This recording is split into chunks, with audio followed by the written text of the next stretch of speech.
Cheikh Tidiane Diop Cheikh Tidiane Ndiaye ziar naa leen bu baax a baax coach daf may déconcentré Moustapha dee ci wax waaye.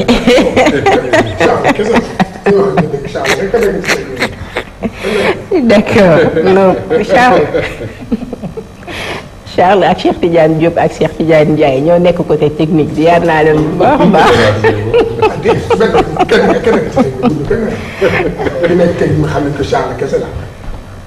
ayca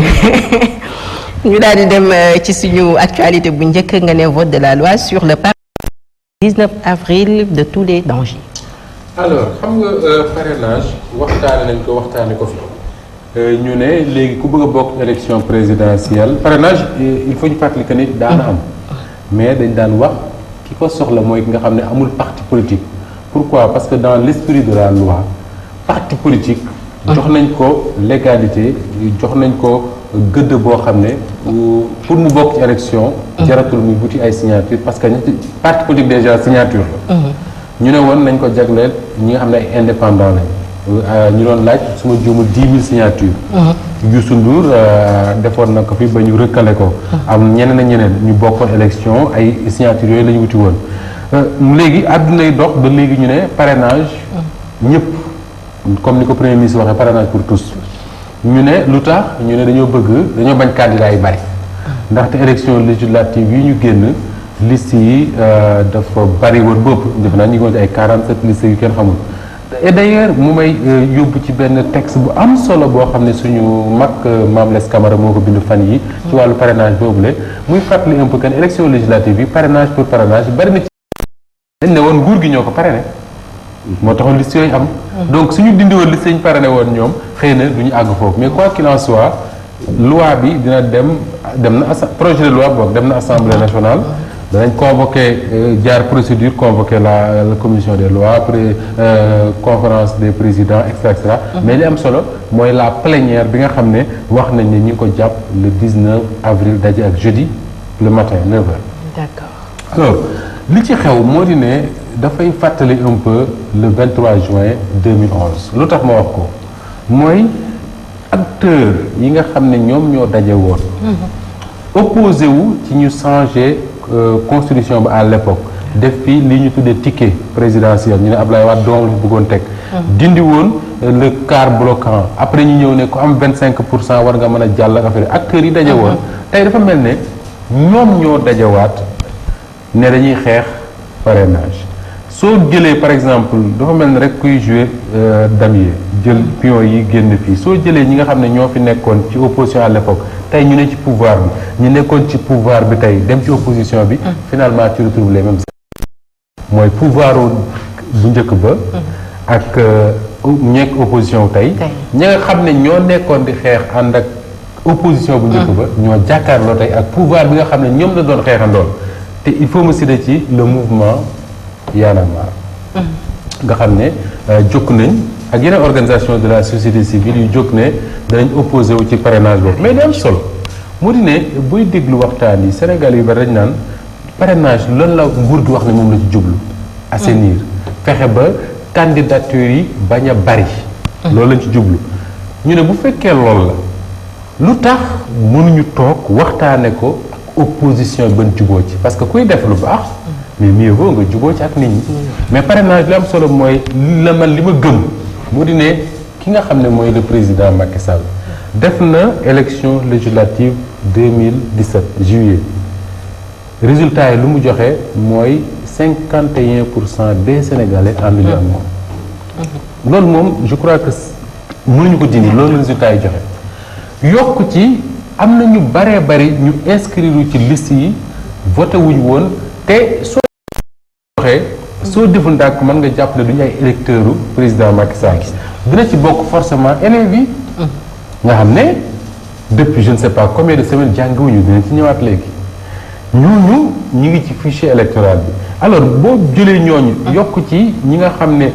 51% des gens ànd ñu ak moom da nga naan élection présidentielle bi ñu jëm c'est très risqué pour le candidat sortant te c'est tellement risqué que tey soo jëloon te opposition bi dañ comprendre ba ñu ne li leen daloon ci Moustapha Niasse ak Ousmane Tanor Dieng mooy naan candidature unique ba ñëpp ne dina am ñu toog ba dernièrement ñu ne mënta nekk mu tas loolu opposition bi daf ko éviter ni mu ko éviter mooy li ñuy wax c'est très clair ku bëgg a nekk candidat sampal sa ndënd na candidat yi nekk 100 c'est pas un problème ku bëgg a nekk candidat rek sampal sa ndënd xam nga loolu lu muy jur moo di ne ku ci nekk ci ñoom au premier tour di nga jël sa électorat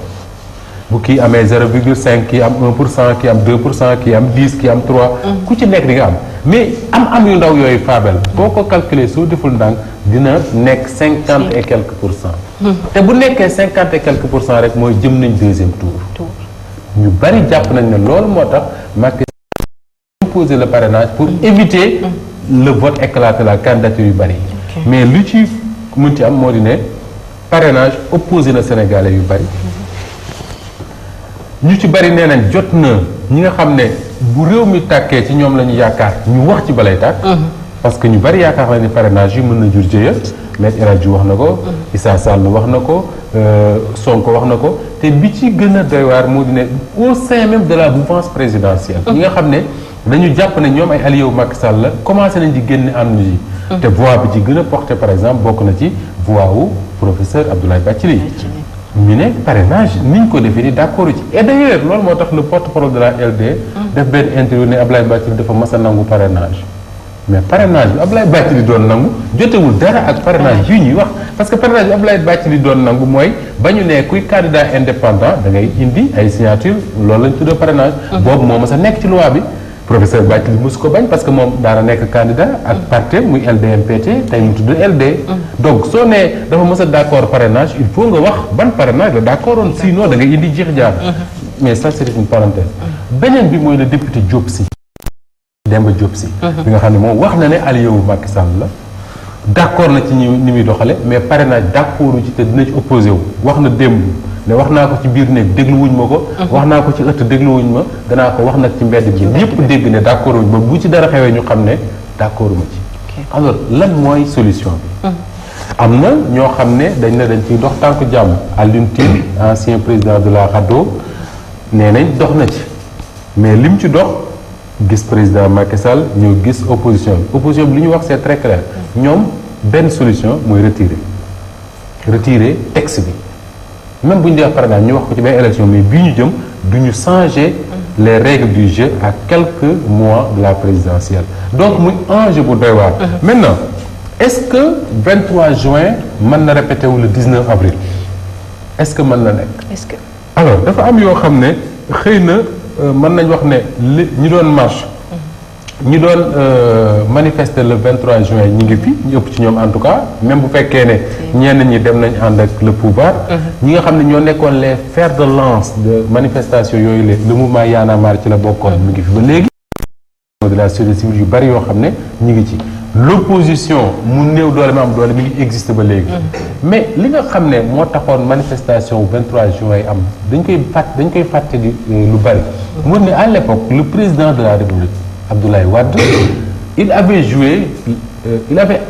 le jeu su ma ko mënee waxee noonu parce que li tax ma ne il avait joué le jeu mooy ñun ñëpp ñi ngi ci woon di dem di couvrir di ñëw mais à l'époque ñëpp gisoon nañ ne ils avaient dit à la police taxaw leen wet manifestants yi taxaw wet comme dañu bëgg a ñëw assemblée pour di manifester dañuy ñëw assemblée taxaw manifester alkaati yi dox ci diggante bi loolu moo amoon le 23 juin boo fàttalikoo le 22 juin ci la njëkk Cheikh Bamba Dièye dem yeew boppam buntu assemblée Maître El Hadji Diouf commencé di avertir ne suba bu ñu deful ndànk jéyee dina am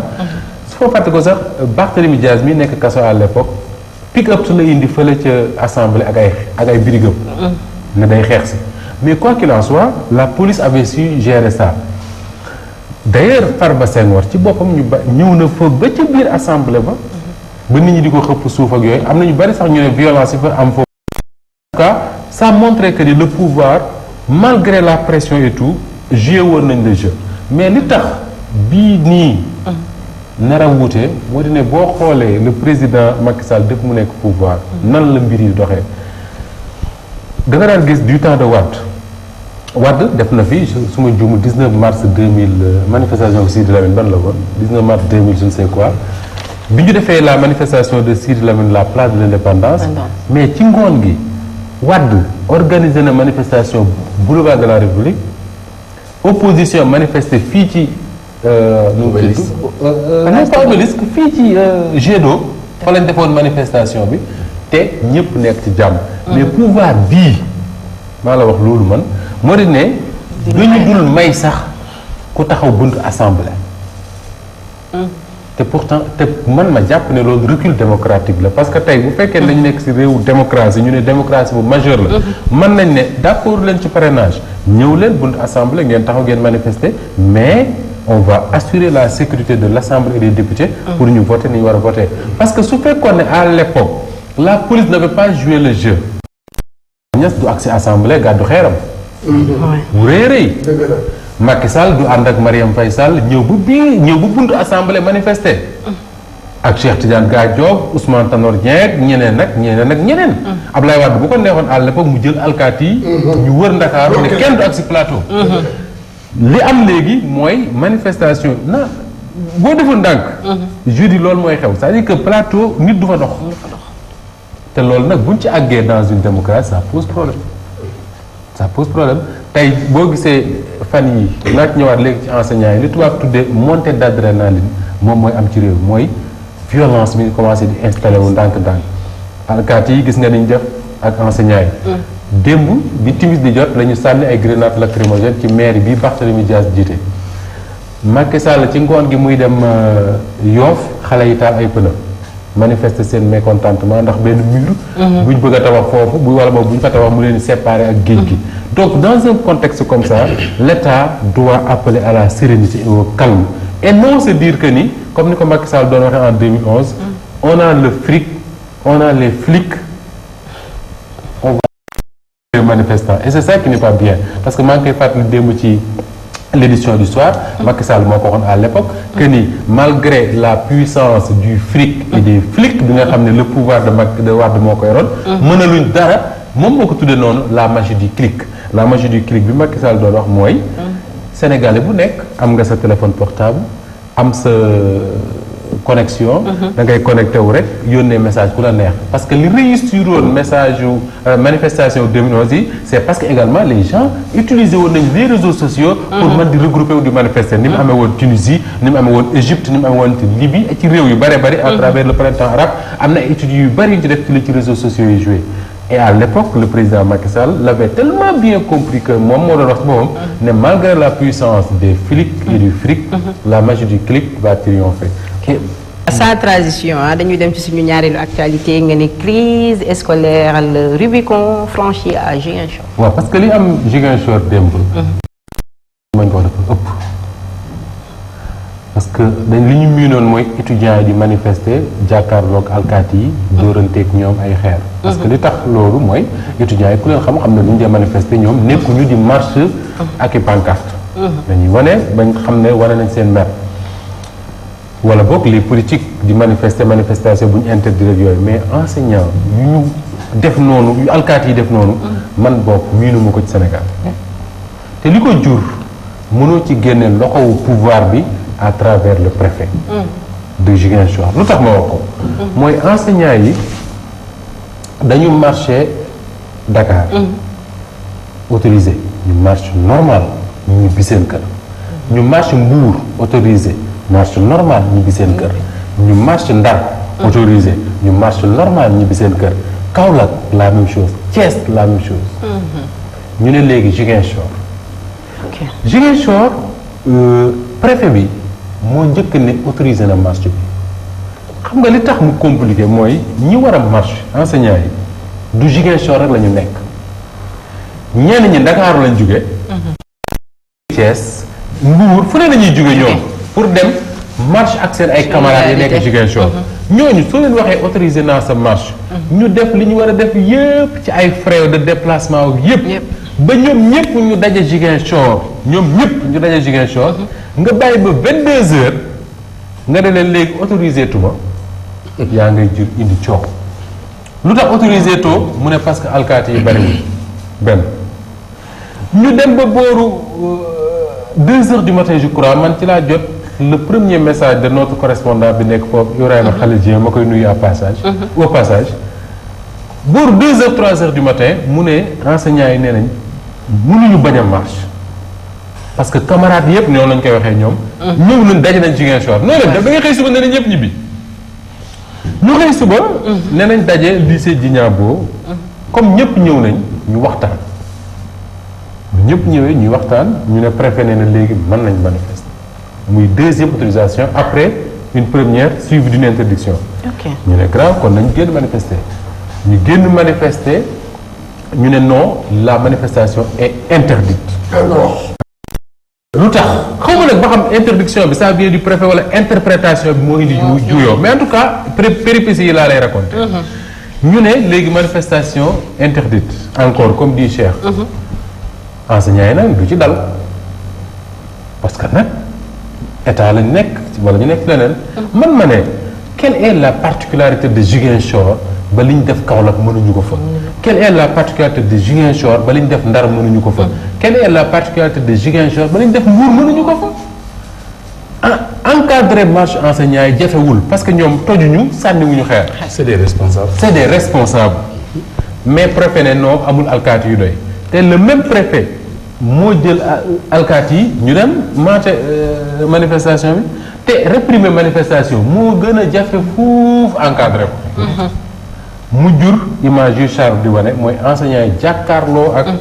te sax booy déglu image yi da ngay dégg enseignants yi naan pas de pierre bu kenn sànni dara ça veut dire que ni ñoom nekkuñ ci état d'esprit wu di sànnante mais ñu sànni ay lacrymogène mu jur li ñu jur te lii ku ko xeeb yaa ngi xeeb lu grave parce que lii dafa grave suñu doom yëpp ñu commencé par ñun ci suñu bopp ay enseignants ñooñu yore woon ci seen biir classe yor seen yar du ñu dóor ñu nangu ñu ñuy dóor pourquoi parce que dañu leen considérer que ni ñooy suñu ay kilifa ni ñu considérer que ni sa yaay ak sa papa mën na jël yar dóor la nga mën a fayu parce que ëpp ñu la doole nga bañ a fayu parce que mooy sa kilifa noonu la ñu jàppe woon enseignants yi xale yi nga xam ne ñooy seetaan image yi li image bi ñuy garder ci enseignant mooy seen kilifa koo xam ne bu ñëwee ci classe bu ne silence ñëpp ne teg bu ne faabel génnal nga jóg génn su leen alkaati yi defee nii wàññi nañ lu bari ci seen autorité et loolu pour man mooy li am solo ñu war ko wax moo di ne kenn amul droit di maate ay enseignants comme ça kenn amul ci droit man dama naan enseignant magistrat médecin dañ leen a war a jox cër parce que boo demee jàkkaarloog magistrat mu lay àtte lu mu la wax defal nga def soo demee ci médecin muy xott sa yaram bi lu mu la defal nga def enseignant aussi boo duggee ci classe am lu mu la defal nga def parce que ñii ñooy yar xale yi su fekkee ne dañ leen a def nii pour ñu yar xale yi problème lay doon et mënoon nañ bañ ak si alkaati yi nga xam ne ñoom lañ mobiliser pour ñu réprimer marche bi buñ leen mobiliser woon ñu encadré ko fukki alkaati bu ñu leen mobiliser woon ñu encadré ñii ñu marche dem ñibbi Ziguinchor dara xewu fa jàmm ak salaam moo fa xew dara xewu fa jàmm ak salaam dong nga fa xew amul dara lu war a tax ñu naan kenn du fa marche mais le résultat est là. sans transition dañuy daal di dem ci suñu ñetteeli actualité alors santé mbirum Awa Diop Ndiaye la mais dafa am loo xam ne ça me tient à cœur et je tenais à le répéter ici parce que wax ñu ngi koy wax fan yii yëpp moo di ne man dama yàgg buy travailleurs yi di grève di def ay revendications may xool lan moo tax ñuy revendiquer très souvent dañ naan seen salaire yi dafa tuuti seen indemnité yi et cetera man ma am chance toog waxtaan ak Mballo Dia Thiam bi jiitale SUTSAS parce que man wax naa ko fii ay yoon que ni la situation hôpitaux yu Sénégal yi dafa doy waar ku feebar war nga am mbokk mu feebar nga dem fa xam nga ne doy na waar trop may waxtaan ak Mballo Dia Thiam mu ne ma dafa am logique buy fonctionner ci hôpital mooy lan moo di ne hôpital bu public ñu wax établissement public de santé mu ne su fekkee ne da nga fay ñëw xam nga feebar du tàggoo wala nit ku am accident yi demee noonu xam nga du tàggoo soo ñëwee hôpital très souvent nit ñi seen i bien am na ñoo xam seen i bien sax la ñuy far jaay pour mën a faj seen mbokk wala faj seen bopp tey pour éviter yooyu moo tax état di leen di wuutu sénégalais yi di subventionner hôpitaux yi ma ne ko ñaata la état di subventionner hôpitaux yi par exemple mu ne ma année bu ne état wu Sénégal 10 milliards lay subventionné hôpitaux yi 10 milliards de francs CFA 10 milliards yooyu dañ koy 36 établissements publics de santé 36 hôpitaux yu nekk ci Sénégal yoo xam ne niveau 1 ba niveau 3 36 hôpitaux 36 ñoo war a séddoo 10 milliards 10 milliards. bu ñu ko séddoo am na ci ñoo xam ne 100 millions la ñuy am ñii lu ko ëpp tuuti par exemple hôpital Tivaouane Mballo Dia Thiam ne ma 70 millions la ñuy am de subvention par at. par an. hôpitalu xale yii na ci Diamniadio bi Ablaye Wade tabaxoon la hôpital boobu ñi ngi am 100 millions par at alors que hôpital bu mel ne principal par exemple. subvention wu 10 milliards par at réglé wul ay problème ñu bëgg a séddoo 36 milliards 10 milliards 36 hôpitaux. un exemple mooy hôpital Dalal Jàmm bi Ablaye Wade tabaxoon nee nañ ma hôpital boobu léegi finalement hôpital de jour la mooy lan mooy li ñu war a soxla pour di fonctionner la nuit amul ci hôpital ba matériel bi nga xam ne moom la fa Ablaye Wade defoon géej gaa ngi koy yàq ndax entretien ba ci war a amu ko même l'entretien maanaam baleeg yu demee noonu ak noonu lañ fay soxla pour mën koo def amul parce que boo joxe